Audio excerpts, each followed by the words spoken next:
Khilafah, sebuah institusi pemerintahan Islam yang berjalan sejak zaman para sahabat hingga tahun 1924. Ia merupakan sebuah simbol keagungan peradaban Islam selama hampir 1300 tahun. Setelah hampir seabad pasca keruntuhannya, kini ia kembali mencuat sebagai isu yang begitu hangat di tengah masyarakat.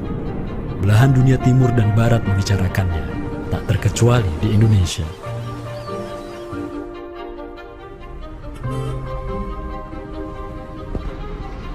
Perdebatan tentang khilafah tak terhindarkan. Apakah ia pantas diterima atau tidak di zaman modern saat ini? Kita tahu khilafah atau kehilafahan Islam itu di Nusantara bukan hal yang baru. Ya, sudah ada hubungan relasi antara kesultanan-kesultanan dan kerajaan Islam Nusantara dengan kehilafahan di Turki Utsmani atau wilayah Arab secara keseluruhan itu sejak abad ke-7.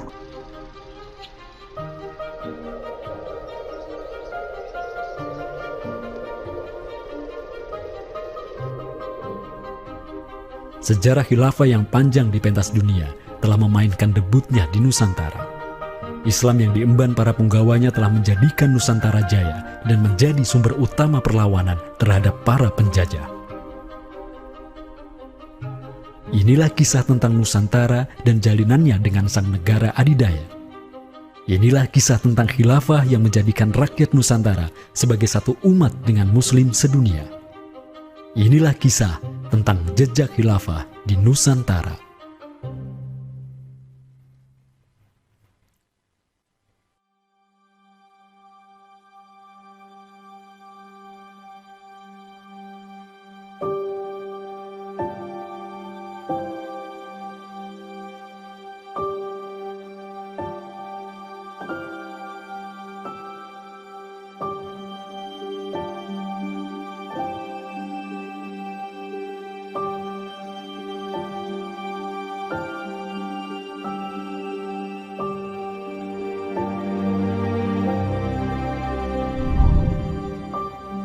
Senin, 12 Rabiul Awal tahun 11 Hijriah, bertepatan dengan tahun 632 Masehi.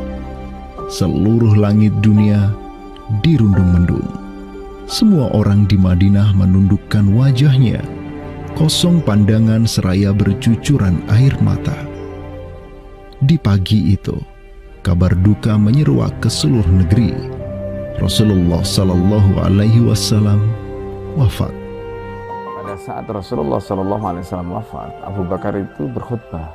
Abu Bakar mengatakan begini, Ya ayuhan nas, inna Muhammadan qad mata, wala budda lihada dini man yakumu bihi. Kata Abu Bakar begitu. Wahai manusia, sesungguhnya Muhammad sudah wafat, dan urusan agama ini harus ada yang mengurusnya. Setelah Abu Bakar menyampaikan demikian, para sahabat pun segera bersepakat untuk mencari dan memilih Khalifatur Rasulillah, seorang pengganti Nabi, untuk menjaga agama dan menjalankan urusan dunia.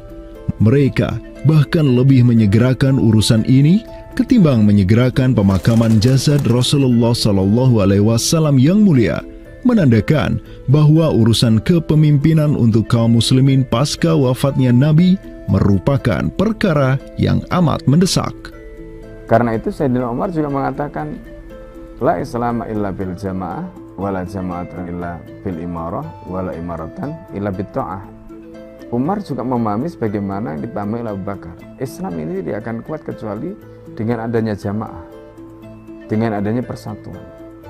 Dan tidak mungkin umat ini bisa bersatu kecuali dengan adanya imarah, adanya khilafah, adanya kepemimpinan. Dan tidak mungkin adanya imarah kecuali dengan adanya ketaatan. Jadi para sahabat itu paham itu. Kemudian para sahabat itu juga menjalankan apa yang diperintahkan Nabi dalam hadis yang lain. Apa kata Rasulullah? Alaikum bisunnati. Kalian harus pegang teguh sunnahku. Wa sunnatil khulafa'ir rasyidin al-mahdiyyin min ba'di. Dan sunnah para khalifah rasyidin al-mahdiyyin min ba'di, mendapatkan petunjuk setelahku. Kemudian Nabi mengatakan, Addu alaiha bin nawajidi. Kalian harus gigit sunnah itu dengan menggunakan gigi geram dan jangan dilepaskan.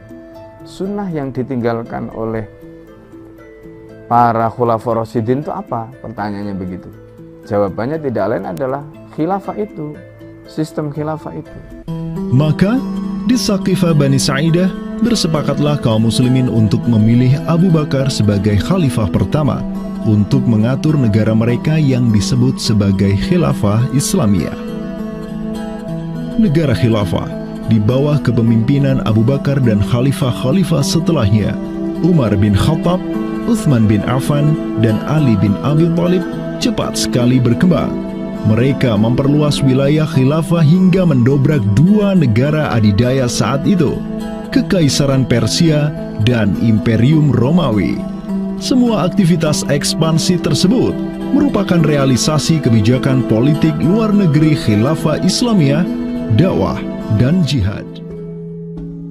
Sementara di Timur Tengah sedang terjadi revolusi tauhid yang luar biasa dengan munculnya negara adidaya baru yang bernama Khilafah Islamiyah.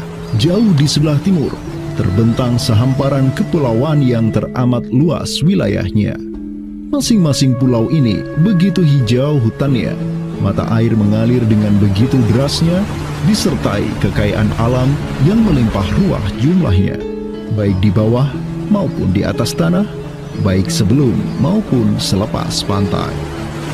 Negeri itu dikenal sebagai Nusantara. Diapit oleh dua benua dan dua samudra, amatlah strategis posisi wilayah Nusantara, menjadikan ia sebagai pelabuhan dagang yang ramai, tempat bertemunya bangsa-bangsa dunia. Kala itu, belumlah penduduk di Nusantara mengenal Islam, sementara kehidupan mereka sedang diselimuti oleh kegelapan. Namun, tatkala Islam sedang membara di Timur Tengah, tentu sampailah pengaruhnya ke Nusantara.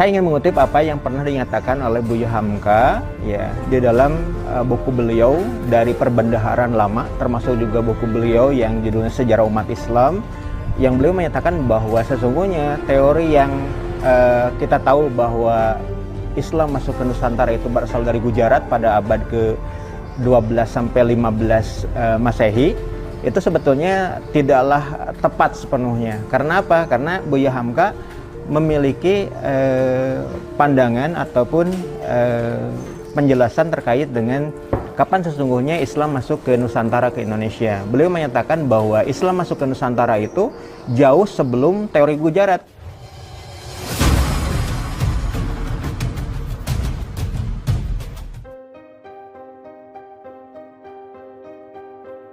Di bawah pemerintahan Khulafaur Rasyidin yang wilayahnya membentang dari Afrika Utara sampai Persia, perdagangan kaum muslimin berkembang pesat dengan dikuasainya pelabuhan-pelabuhan strategis di Samudra Hindia.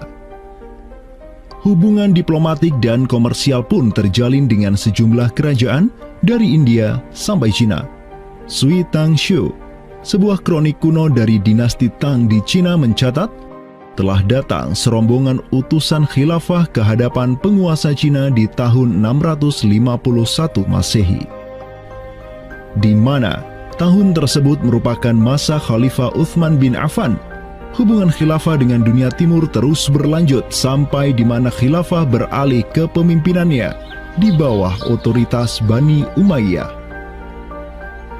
Apabila hubungan negara khilafah dengan kekaisaran Cina sudah terjalin sejak masa Khulafaur Rasyidin melalui jalur laut, tentulah utusan khilafah akan melalui wilayah Nusantara yang menjadi penghubung antara Timur Tengah dan Asia Timur.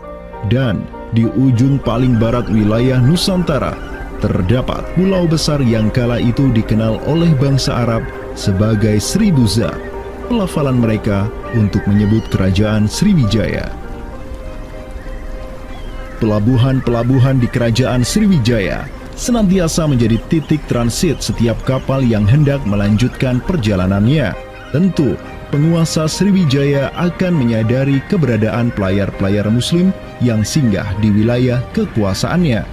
fakta bahwa kerajaan Maharaja Indrawarman di Sriwijaya itu ada komunikasi dengan Daulah Umayyah, mengirim surat 2 kali yang isi suratnya itu dari raja dengan 1000 gajah ya dan sebagainya, yang menunjukkan surat menyurat seabad itu yang menunjukkan ada hubungan kekhilafahan dengan Nusantara.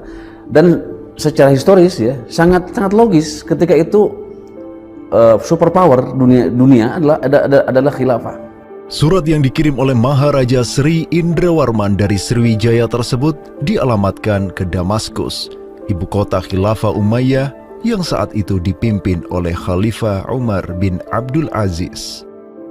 Dalam surat itu disebutkan, min malikil amlak alladhi huwa ibnu alfi malik walladhi tahtahu bintu alfi malik walladhi fi marudatihi alfu filin walladhi lahu nahrani yumbitani al-auda wal-allawha wal-jawza wal-kafura alladhi yujadu rihuhu ala masirati 12 milan ila malikil arab alladhi la yushriku billahi syai'an. Amma ba'du, fa inni qad ba'athtu ilaika bihadiyatin wa ma hiya bihadiyatin walakinnaha tahiyatun wa ahbabtu an tab'atha ilayya rajulan yu'allimuni al-islama wa yuwaqqifuni ala hududihi. Wassalam. Maka di bawah kepemimpinan sang Khalifah Umar bin Abdul Aziz, khilafah menyebarkan rahmatan lil alamin ke segala penjuru dunia, termasuk Nusantara.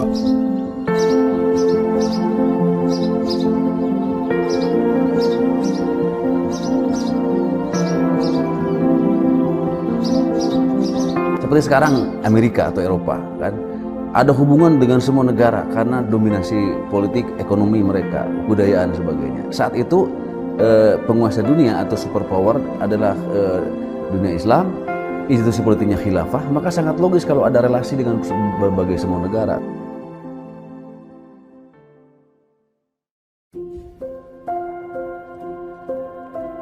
Tahun 1258, dari arah timur datanglah segerombolan pasukan yang mengerikan. Tubuh mereka besar-besar bak raksasa, berkulit kuning dan begitu mahir berpanah dan mengendarai kuda. Inilah pasukan Mongol yang datang dari utara Cina. Khalifah Al-Musta'sim itu dibunuh oleh Hulagu Khan, ya, pemimpin tentara Mongol. Kemudian pasca penaklukan Baghdad, itu Baghdad menjadi kota kosong, ya. Penduduknya dibantai, khalifah dibunuh, ya. Kotanya dibakar, perpustakaannya dihancurkan, wah pokoknya kacau sekali lah. Nah, tapi ternyata banyak keluarga Abbasiyah, ya, dinasti Bani Abbasiyah yang dia itu selamat dari pembantaian orang-orang Mongol, dan mereka itu akhirnya berdiaspora, mengungsi, ya. Ada yang berdiaspora, ada yang mengungsi ke Hijaz, ada yang mengungsi ke daerah Najd, ya, ada yang mengungsi ke daerah Mesir. Ada satu keturunan Abbasiyah, Bani Abbasiyah, yang dia itu mengungsi sampai ke Aceh, gitu. Dimana Aceh itu dulu, ya, negara yang berkuasa di sana adalah Samudra Pasai.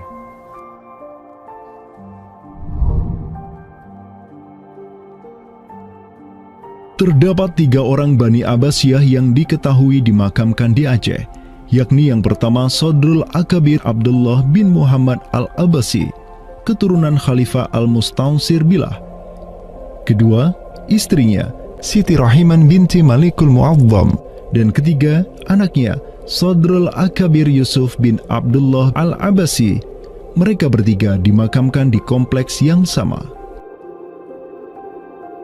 Yang paling monumental, yang paling besar di sini kita lihat adalah seorang tokoh yang memiliki predikat As-Sadr Al-Kabir ataupun pengawal para pembesar yang derajatnya mungkin setingkat dengan Perdana Menteri.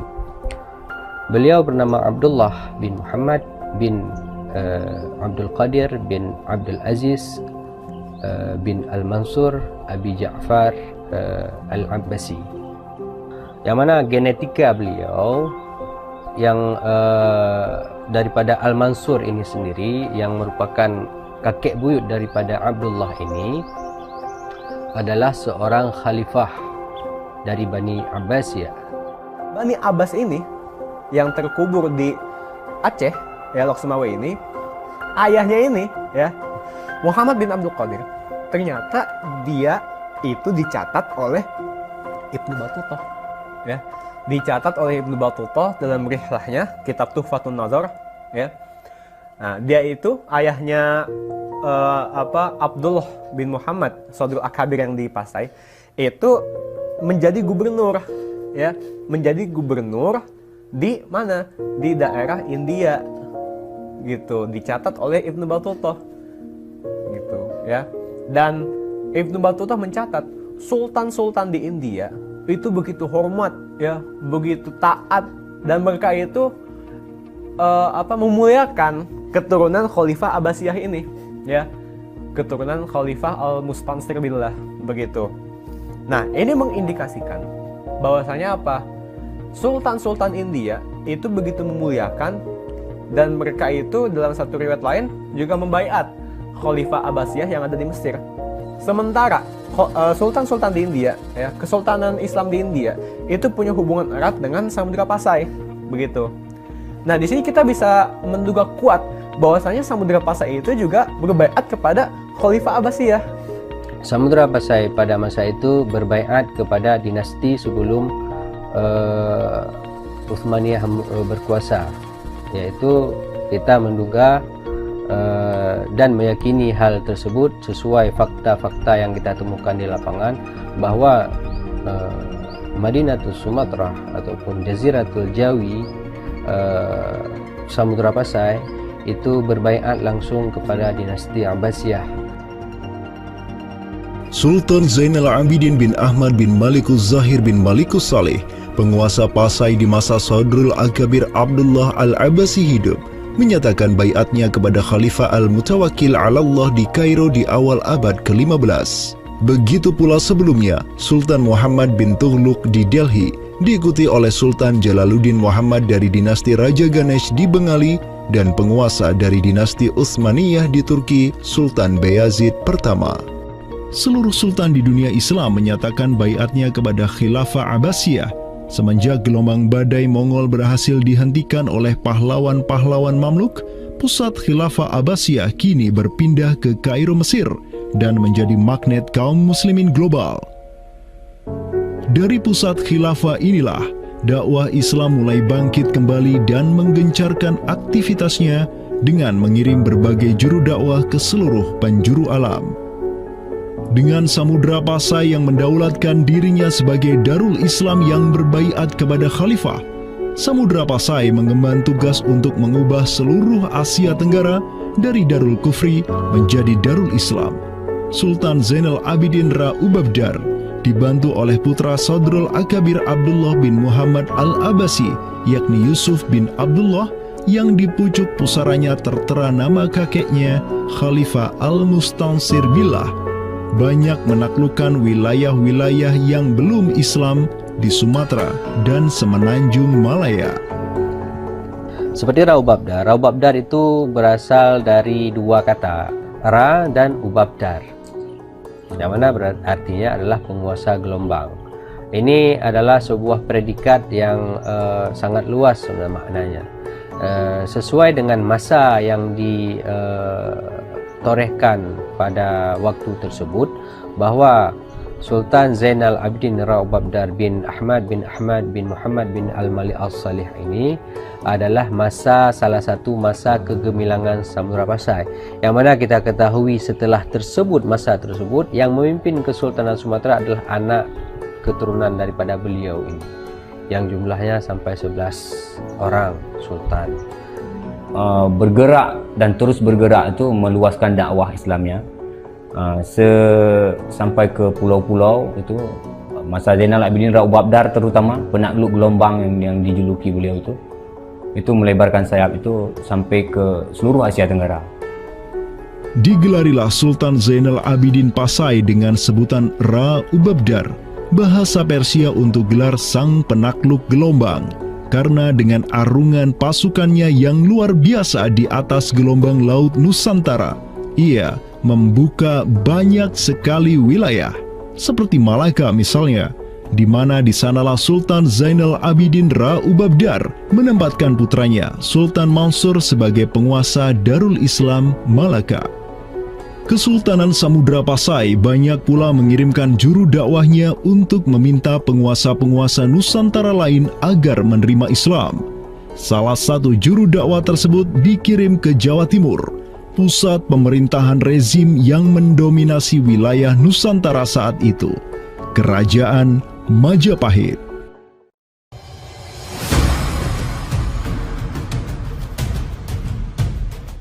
Gresik, Jawa Timur. Di kota yang hanya berjarak 60 km dari Trowulan, ibu kota Kerajaan Majapahit, terbaring jasad mulia di atas pusara marmer yang begitu indah.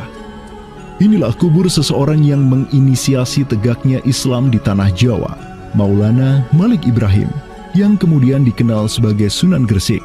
Malik Ibrahim adalah seorang yang berkedudukan tinggi di lingkaran kuasa Samudra Pasai, terlihat dari gelarnya yang bertajuk Umdatus Salatin wal Wuzara, pondasi para sultan dan wazir, di mana gelar tersebut adalah gelar untuk wakil Sultan Samudra Pasai sebagaimana yang dicatat oleh Ibnu Batutah. Gelarnya yang lain seperti Burhanud Daulah Waddin, penerang negara dan agama, adalah gelar yang disematkan kepadanya selayaknya gelar-gelar yang diberikan Khilafah Abbasiyah kepada pejabat-pejabat penting daulah, sebuah gelar yang begitu politis sekaligus agamis.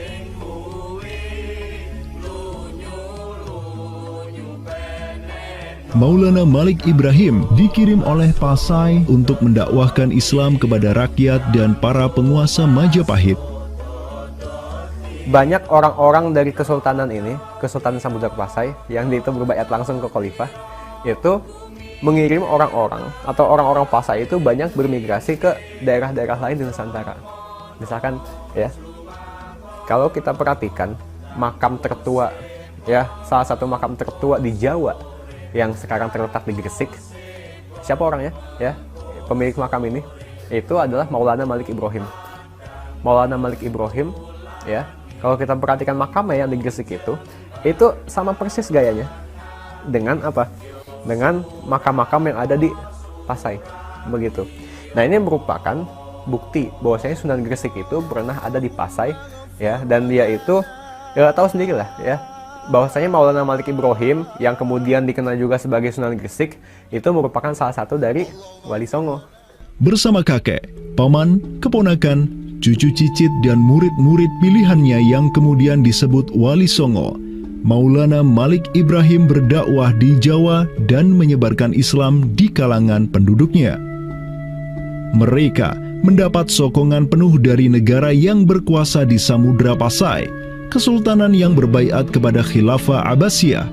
Dakwah mereka terus berkembang, perlahan namun pasti, dan mulai melumat persendian kuasa Majapahit yang mulai keropos akibat kekacauan internal mereka sendiri.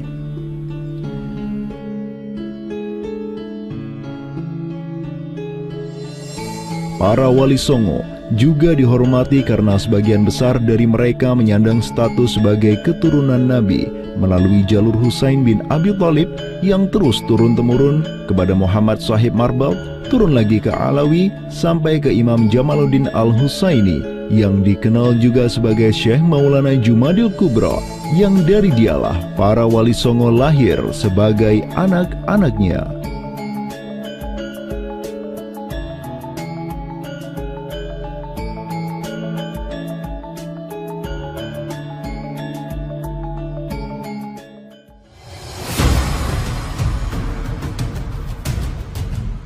Bertolak dari Gresik, dakwah para wali menyebar ke kota-kota lainnya di Pulau Jawa, bahkan sampai keluar Jawa seperti Maluku, Ternate, Makassar, Kalimantan, dan sebagainya.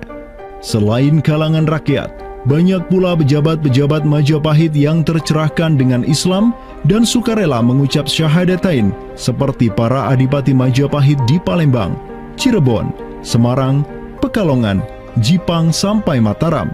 Tak tanggung-tanggung, di antara mereka yang berislam bahkan merupakan sang putra mahkota Majapahit sendiri, Pangeran Jimbun alias Raden Patah, yang merupakan buah dari pernikahan Raja Brawijaya kelima dengan seorang putri Cina. Ketika dewasa, Raden Patah belajar kepada Sunan Giri di Surabaya, kemudian diangkat menjadi Adipati Demak oleh ayahnya. Kemudian, di tahun 1478, Brawijaya kelima digulingkan oleh pesaingnya dari Kediri, Girindra Wardana. Tahta Majapahit yang diduduki oleh musuh ayahnya lantas membuat Raden Patah di Demak beserta seluruh elemen Islam di Jawa pimpinan para Wali Songo bangkit berjihad melawan Girindra Wardana dan penerusnya Patih Udara. Mereka terus berjihad dengan penuh keberanian hingga akhirnya berhasil melumat kekuasaan Majapahit yang dipegang oleh para pemberontak dari pihak Girindra Wardana dan Patih Udara.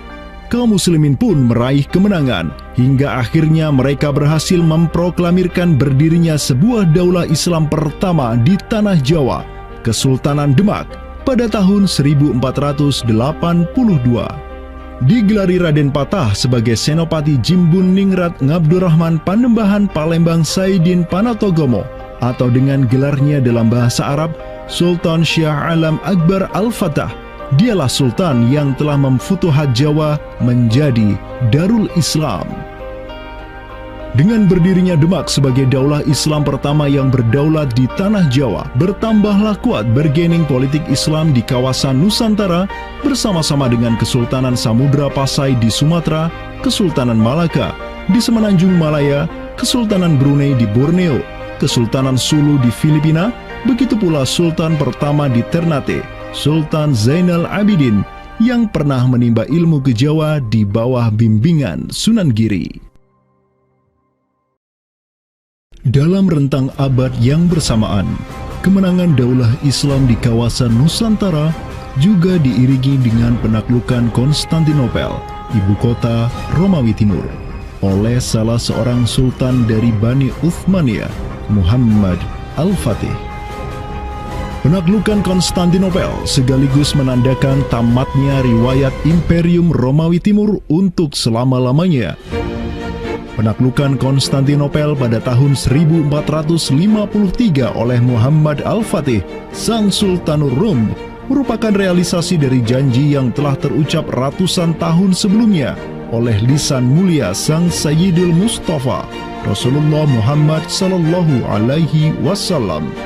Sungguh, Konstantinopel akan benar-benar ditaklukkan. Sebaik-baik pemimpin adalah pemimpin yang berhasil menaklukkan Konstantinopel, dan sebaik-baik pasukan adalah pasukan yang menyertainya.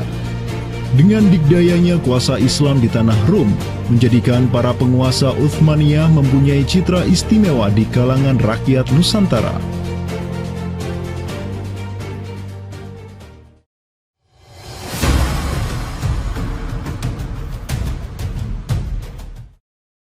Namun demikian, dikala penaklukan demi penaklukan sedang digencarkan oleh tentara Islam mulai dari Rum sampai ke Nusantara, penaklukan yang sama juga digencarkan oleh tentara Kristen di ujung paling barat dunia Islam, Andalusia.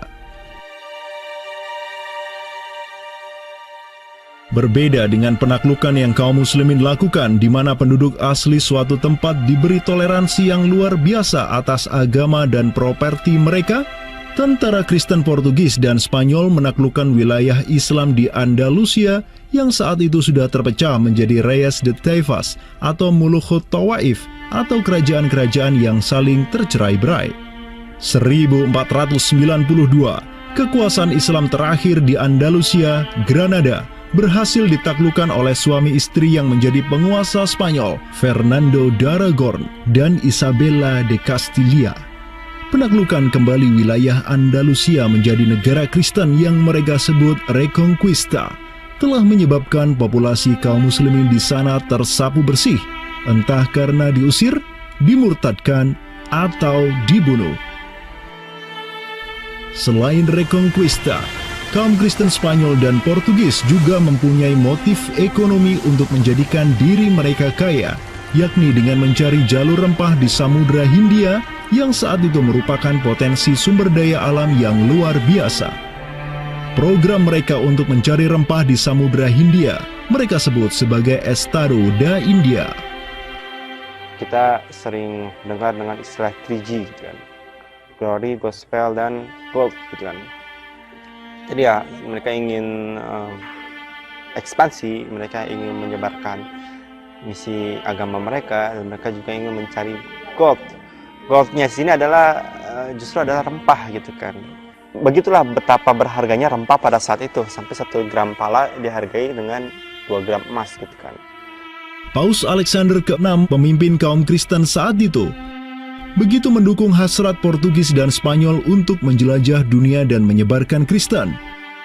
Maka, berangkatlah gelombang penjelajah Portugis yang disertai pasukan dan senjata untuk menaklukkan dunia Islam di Samudra Hindia.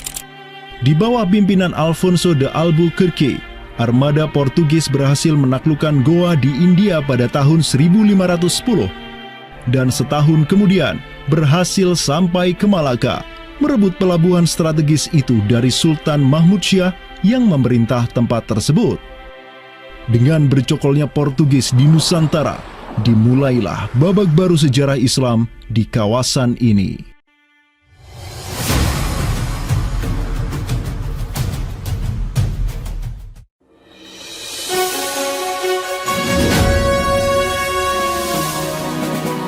Sementara di Nusantara tengah berlangsung gejolak dengan hadirnya Portugis yang berpusat di Malaka.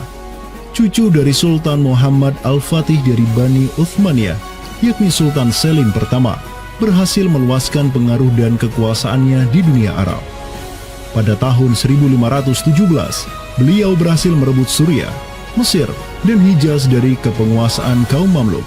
Khalifah Al-Mutawakkil 'alallah ketiga dari Bani Abbasiyah beserta Syarif di Makkah kini menyerahkan kepemimpinan umat Islam sedunia dan pelayanan 2 kota suci kepada Sultan Salim pertama, penguasa Uthmaniyah yang bukanlah mereka berdarah Arab. Perlu dicatat bahwa penjelasan tentang Al-A'immatu fi Quraisyin itu, kalau kita merujuk kepada kitab Ar-Rawdah, Rawdatul Talibin wa Umdatul Muftin, memang ada hal yang menarik di sini. Di satu sisi ada mengatakan bahwa syarat khalifah itu harus Quraisy. Tetapi Imam Nawawi sepakat ketika katakanlah dari Quraisy tidak ada, terus diambilkan dari mana? Maka kemudian disebutkan di situ ya di luar Quraisy, bisa dari bani ini, itu yang disebutkan di dalam kitab Allah. Karena itu sebenarnya syarat al-a'immah fi Quraisyin itu bukan syarat yang wajib, tetapi difahami di sini berdasarkan penjelasan yang diantaranya disebutkan dalam kitab Allah tadi, itu adalah merupakan syurut afdaliyah. Maka semenjak tahun 1517, kepemimpinan khilafah beralih ke Bani Uthmaniyah. Selim pertama dan anak keturunannya kini didapuk sebagai Khalifatul Muslimin. Amirul Mukminin, Khadimul Haramain, Al-Ghazi fil Bahraini wal Bahraini, Zilullah fil Alam, Padisyah wa Khilafat Penah. Wilayah Khilafah Uthmaniyah terus merangsek Eropa, dan merekalah yang menguasai Laut Mediterania dan juga Laut Merah. Adapun Portugis yang bercokol di Samudra Hindia mulai ketakutan karenanya. Karena dengan munculnya Khilafah Uthmaniyah sebagai negara Islam yang adidaya, solidaritas Muslim sedunia akan bangkit kembali karena memiliki perisai kuat di sisinya.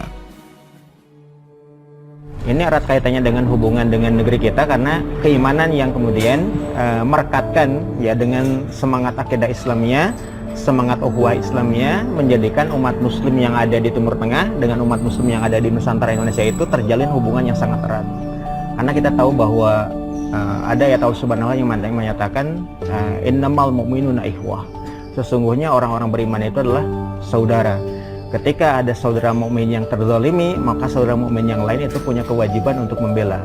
Demikian pula ketika Muslimin Nusantara itu terzalimi dengan adanya penjajahan, dengan adanya imperialisme yang dilangsungkan oleh orang-orang kafir penjajah, baik itu oleh Portugis, Spanyol, Inggris, Perancis ataupun Belanda. Ya. Maka kemudian Muslim yang ada di Timur Tengah yang pada waktu itu masih memiliki kepemimpinan yang tunggal untuk seluruh dunia, yaitu khalifah, itu juga turut ya memperhatikan, turut mendukung, turut memperjuangkan pembebasan ataupun kemerdekaan bagi bangsa Muslim Nusantara. Kenapa? Ini semangat jihad di antara kaum Muslim yang dihubungkan dengan semangat keimanan atau akidah Islam yang tadi. Kenapa? Yang namanya mukmin itu adalah kal jasadil wahid, ya, satu tubuh. Ketika bagian tubuh yang lain itu teraniaya, maka tubuh yang lain pun punya kewajiban untuk membelanya ataupun juga ikut merasakan penderitaan yang dialami oleh bagian tubuh kaum Muslim yang lain. Semenjak Portugis berhasil menancapkan kukunya di India dan Malaka, tidak hanya dua wilayah tersebut yang ditimpa petaka, namun juga hampir seluruh kesultanan di Samudra Hindia dan Nusantara. Sultan dari Samudra Pasai kala itu, Zainal Abidin bin Mahmud bin Zainal Abidin Ra Ubabdar, yang mendaulatkan dirinya sebagai Al-Qaim tahta Amri Rabbil Alamin, orang yang berdiri di bawah perintah Tuhan semesta alam, mengirim surat kepada Portugis di Malaka untuk menggugat kelakuan mereka yang sangat merugikan kaum muslimin di kawasan. Namun apalah daya, Sultan Zainal Abidin yang ini kemudian dikenal sebagai penguasa terakhir Pasai, karena setelah ia wafat pada tahun 1517, bala tentara Portugis datang ke Pasai dan menaklukkan kesultanan Islam pertama di Nusantara itu dengan penuh tipu daya. Tak hanya Pasai yang berhasil ditiadakan, Portugis juga mampu menahan serangan pasukan Islam dari Demak sampai Sultannya Patiunus bin Raden Patah syahid di Lumat Muntahan Meriam Portugis pada tahun 1521. Dengan diplomasinya yang jelas, Portugis juga menjalin kerjasama dengan kerajaan Pajajaran di Jawa Barat pada tahun 1522. 2 tahun berikutnya, kota Blambangan, Panarukan dan Kediri yang masih menjadi basis kekuatan Hindu di Jawa menawarkan kerjasama dengan Portugis. Maka, Portugis banyak sekali mendapat aliansi sesama kafir yang berada di berbagai wilayah di Nusantara untuk bersatu padu menghantam kekuatan politik Islam yang baru tumbuh di Pulau Jawa. Bahkan di Maluku pun Portugis berhasil menancapkan kuasanya semenjak tahun 1536. Berkaca pada kelakuan Portugis yang memerangi umat Islam di Samudra Hindia dan Nusantara, Sultan Sulaiman Al-Qanuni, sang Khalifah Uthmaniyah yang berkuasa sejak tahun 1520, menyatakan peperangan terbuka kepada penguasa Portugis yang berkedudukan di Lisbon, Dom Sebastião. Telah dilaporkan kepada saya bahwa jamaah haji dan para pedagang muslim yang datang dari India melalui laut telah dianiaya. Jika engkau masih membangkang, maka dengan bantuan Allah yang Maha Agung, kami akan melakukan segala yang diperlukan untuk memulihkan ketertiban di negeri-negeri itu, dan tiada guna lagi bagi engkau untuk memprotesnya.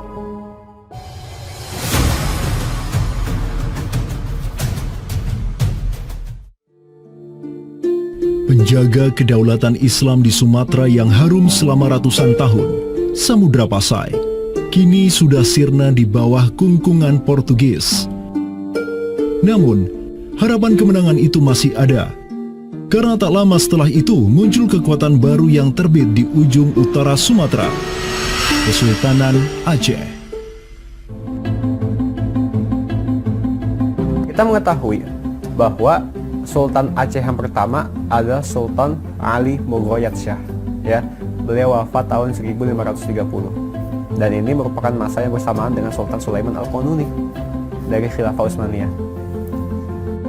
Prestasi Sultan Ali Mughayat Shah telah dicatat dengan tinta emas sejarah. Kegemilangan Sultan Aceh pertama itulah yang direkam Syekh Ahmad Zainuddin Asy-Syafi'i Al-Malibari, yang merupakan murid dari ulama tersohor Ibnu Hajar Al-Haytami. Dalam kitabnya Tuhfatul Mujahidin fi Ba'di Akhbaril Burtukaliyin, Syekh Zainuddin Asy-Syafi'i menulis, dan mereka Orang-orang Portugis, semoga Allah mengalahkan mereka, mendatangkan berbagai barang dari negeri-negeri yang jauh. Mereka menjadi ramai dan bertambah banyak di kawasan. Para penguasa berbagai pelabuhan menuruti kehendak mereka sehingga mereka sepenuhnya menguasai pelabuhan-pelabuhan tersebut. Pelayaran hanya dapat dilakukan dengan jaminan keamanan dari mereka. Perdagangan dan kapal-kapal mereka bertambah banyak dan sebaliknya, perdagangan muslimin di luar kapal-kapal dan benteng-benteng yang mereka bangun makin merosot. Tiada seorang pun yang dapat merebut kota-kota pelabuhan itu selain Sultan yang mujahid, Ali Al-Ashi. Semoga Allah menerangkan kuburnya. Karena Sultan Ali Al-Ashi lah yang telah membuka Sumatera dan menjadikannya Darul Islam. Semoga Allah membalas kebaikannya untuk kaum muslim dengan sebaik-baik balasan. Kalau kita perhatikan makam Sultan Ali Mugoyatsyah, di situ ada kalimat menarik yang terpampang di inskripsi makamnya. Al-Ghazi fil barri wal bahri yansuruhullah. Ya. Bahwasanya Sultan Ali Mugoyatsyah itu juga dikenal sebagai Al-Ghazi, ya, petarung fil barri wal bahri.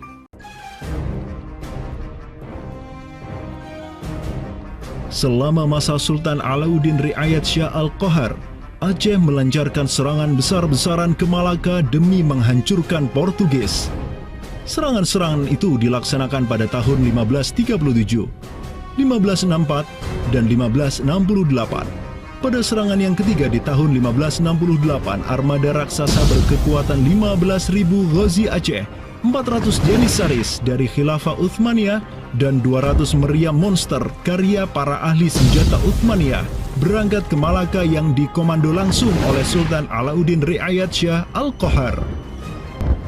Portugis yang bercokol di Malaka benar-benar kewalahan dan hancur berantakan ketika diserang bertubi-tubi oleh pasukan Aceh.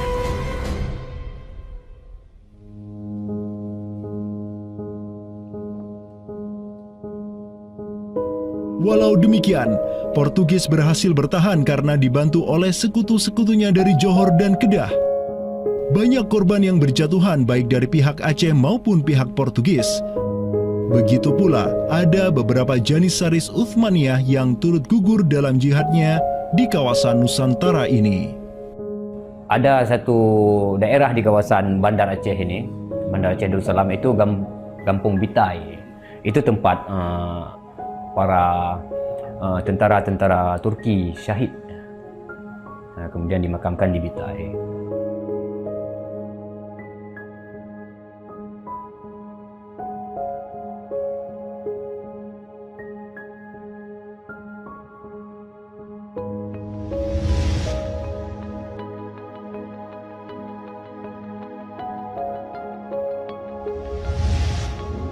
Mungkin kita melihat juga dari segi numismatik atau mata uangnya, banyak sekali dirham-dirham Turki Utsmani kita temukan di sini. Ini adalah Gampung Pande, sebuah rawa kumuh yang terletak di tepi pantai Kutaraja, Banda Aceh. Semenjak tahun 2006, tempat ini sudah dijadikan sebagai tempat pembuangan akhir untuk sampah dan tinja. Kemudian sempat pula ingin dibangun di atasnya instalasi pengolahan air limbah atau IPAL oleh Pemda setempat.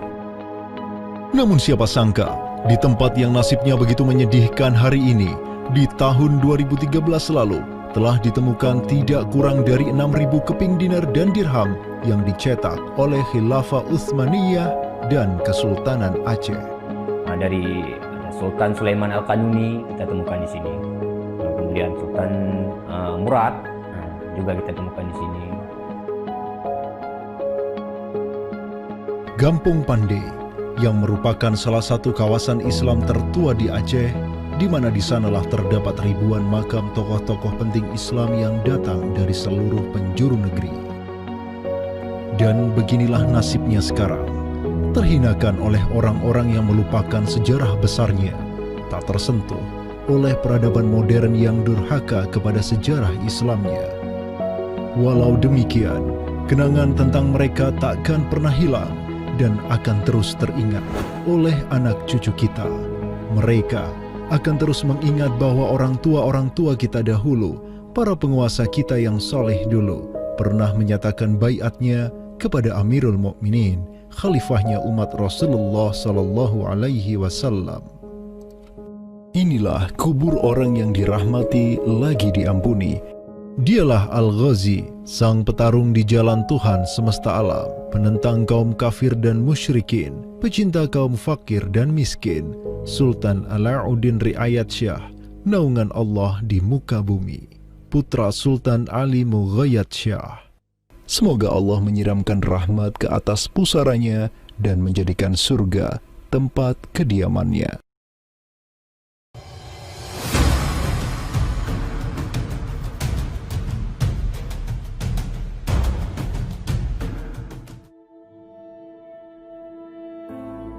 Seiring angin Katulistiwa yang terus merayu, gelora Islam juga terus melaju dari Aceh, Jawa, dan terus menyusur ke arah timur sampai ke Jaziratul Muluk, Kepulauan Raja-Raja. Di Maluku, yang juga dikenal sebagai Kepulauan Rempah-Rempah, ada begitu banyak raja yang berkuasa di masing-masing pulaunya. Namun, semenjak Zainal Abidin, penguasa Ternate yang masuk Islam dan belajar kepada Sunan Giri di Jawa, Ternate langsung memproklamirkan dirinya sebagai negara Islam.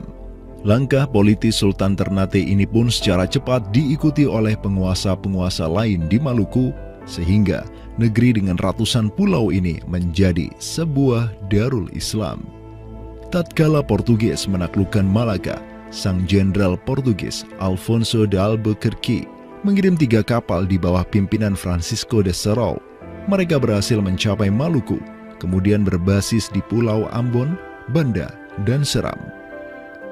Saat itu, para penguasa Islam di Maluku terutama Ternate dan Tidore menyambut baik kedatangan Portugis. Namun seiring waktu berjalan, kemudahan fasilitas yang diberikan para penguasa Maluku membuat kaum Portugis lupa diri.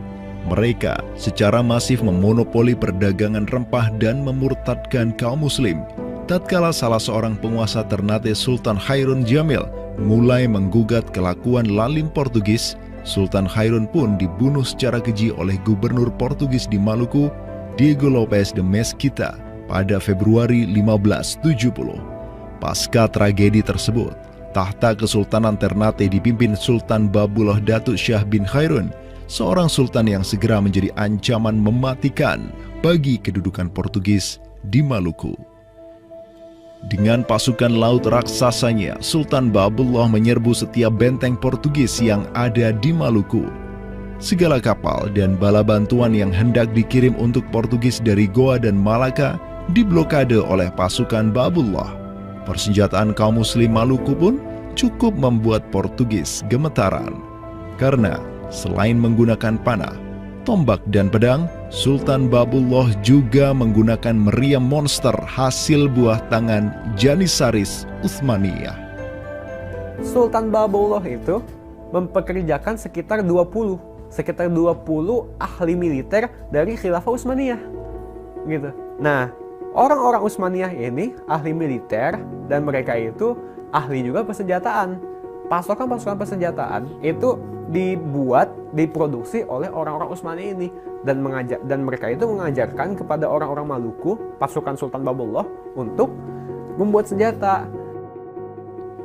20 orang Utsmaniyah ini merupakan sebuah tim ahli senjata yang menjadi bagian dari pasukan Khilafah Utsmaniyah yang dikirim Khalifah Selim II kepada Sultan Alauddin Riayat Shah Al-Qahar di Aceh. Dengan pengalaman yang mereka dapatkan setelah membantu Sultan Aceh berjihad melawan Portugis di Malaka, 20 Janissaris ini melanjutkan perjalanan mereka dari Aceh menuju Ternate. Peperangan dan pengepungan pasukan Babullah untuk menyerang Portugis yang bersembunyi di benteng-benteng mereka terus berjalan selama 5 tahun, dari tahun 1570 sampai tahun 1575. Akibat pengepungan tersebut, kaum Portugis amat menderita dengan kelaparan, sampai-sampai mereka memakan anjing, tikus, sampai cicak demi bertahan hidup. Hingga akhirnya pada 27 Desember 1575, Portugis mengibarkan bendera putih. Mereka pergi dari Maluku untuk selama-lamanya dengan rasa malu yang tiada terperi. Sultan Babullah yang terus berkuasa sampai tahun 1583 terus mengekspansi banyak wilayah di timur Nusantara untuk menjadi Darul Islam. Raja Makassar, Karaeng Bonto Langkasa, berhasil Babullah Islamkan sehingga Makassar menjadi Darul Islam. Begitu pula dengan Luwuk, Banggai, Mindanao, Nusa Tenggara, Aru, Halmahera, Jailolo, Bacan, hingga Papua. Semuanya tunduk kepada Sultan Babullah sehingga ia dijuluki sebagai penguasa 92 pulau. Dengan prestasi yang demikian luar biasa, tentu Babullah tidak berdiri sendiri. Ada ikatan solidaritas dengan sultan-sultan Aceh, Jawa, sampai Filipina. Ikatan sebagai satu umat, ikatan dengan satu akidah, akidah Islam, ikatan dengan satu semangat, semangat jihad, dan ikatan dengan satu kepemimpinan, karena seluruh sultan di Nusantara tunduk dan begitu hormat pada Khilafah Utsmaniyah.